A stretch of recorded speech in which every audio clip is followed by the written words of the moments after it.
Assalamualaikum warahmatullahi wabarakatuh. Perkenalkan, nama saya Lailatul Arifah, NIM 18031011 dari Pendidikan Biologi C 2018, jurusan Biologi, Fakultas Matematika dan Ilmu Pengetahuan Alam, Universitas Negeri Padang. Pada kesempatan kali ini, saya akan menjelaskan mengenai fotosintesis, mulai dari pengertian, faktor-faktor yang mempengaruhi proses, serta reaksi fotosintesis.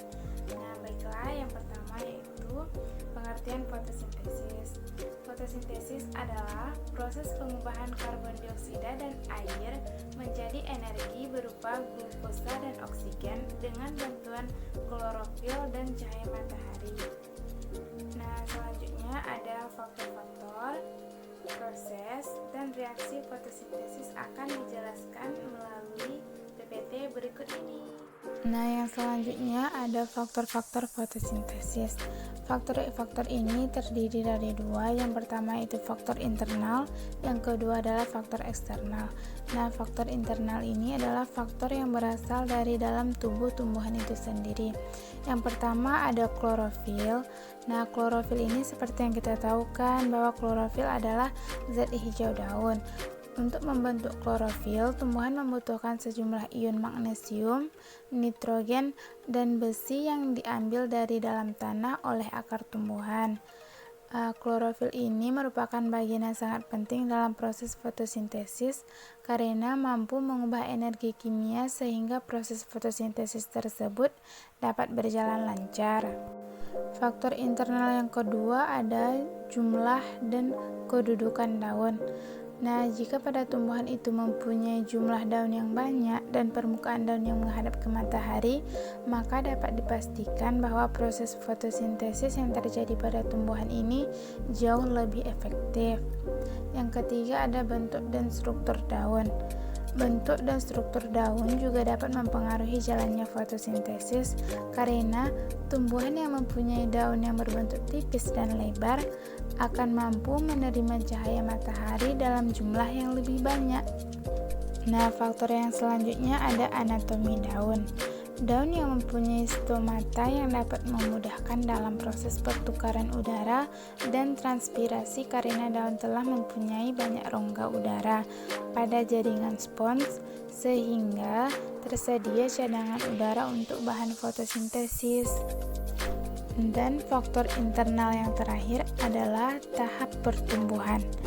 Penelitian menunjukkan bahwa laju fotosintesis pada tumbuhan yang sedang berkecambah atau tumbuhan muda memiliki laju fotosintesis yang lebih tinggi dibandingkan tumbuhan dewasa karena tumbuhan yang sedang berkecambah ini atau tumbuhan muda ini membutuhkan energi yang jauh lebih banyak daripada tumbuhan dewasa.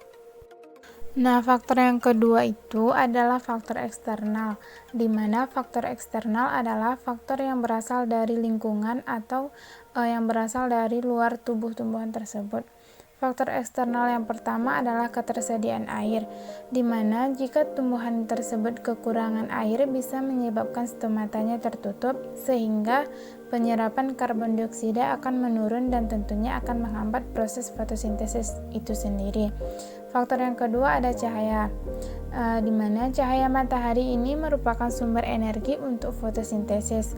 Fotosintesis ini tidak akan berjalan tanpa adanya sinar matahari karena klorofil pada daun tidak mampu mereaksikan air dan karbon dioksida. Nah, cahaya yang akan diserap pada bagian mesofil daun yang banyak mengandung klorofil. Yang selanjutnya yaitu yang ketiga adalah konsentrasi karbon dioksida, di mana karbon dioksida ini juga berpengaruh terhadap fotosintesis karena ketersediaannya yang terbatas. Nah, jika konsentrasi karbon dioksida itu tidak mencukupi, maka dapat menurunkan laju fotosintesis. Yang keempat ada oksigen. Rendahnya kandungan oksigen di udara dan di dalam tanah akan menghambat respirasi tumbuhan. Dan jika rendahnya respirasi juga akan menghambat pembentukan energi oleh tumbuhan tersebut dan proses fotosintesis juga akan terganggu. Selanjutnya ada suhu.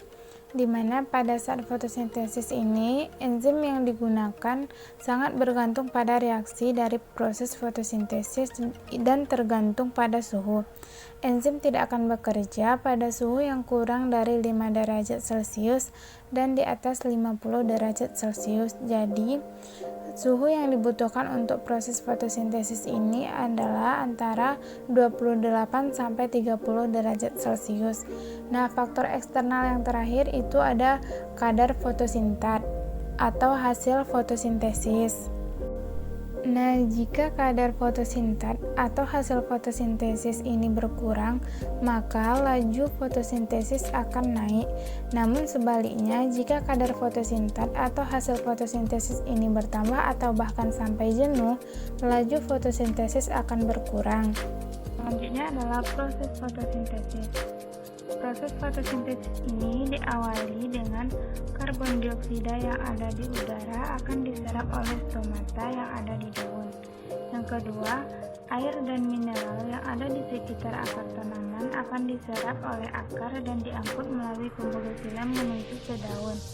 Seperti yang kita ketahui, proses fotosintesis ini dibantu oleh energi cahaya matahari dan klorofil atau zat hijau daun, di mana cahaya matahari ini digunakan tumbuhan untuk membantu proses kimia memproduksi glukosa atau gula.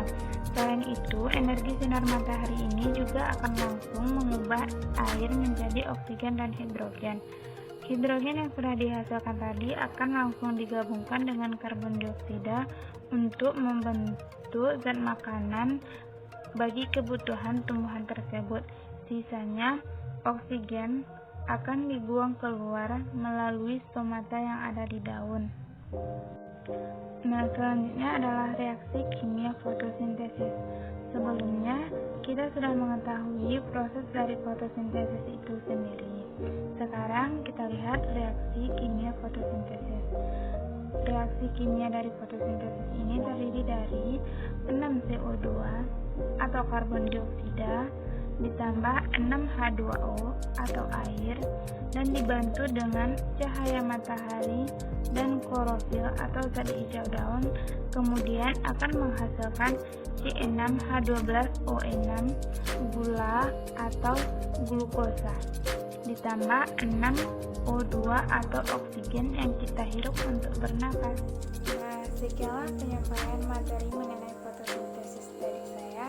Apabila ada salah dan gagal, saya mohon maaf. Assalamualaikum warahmatullahi wabarakatuh.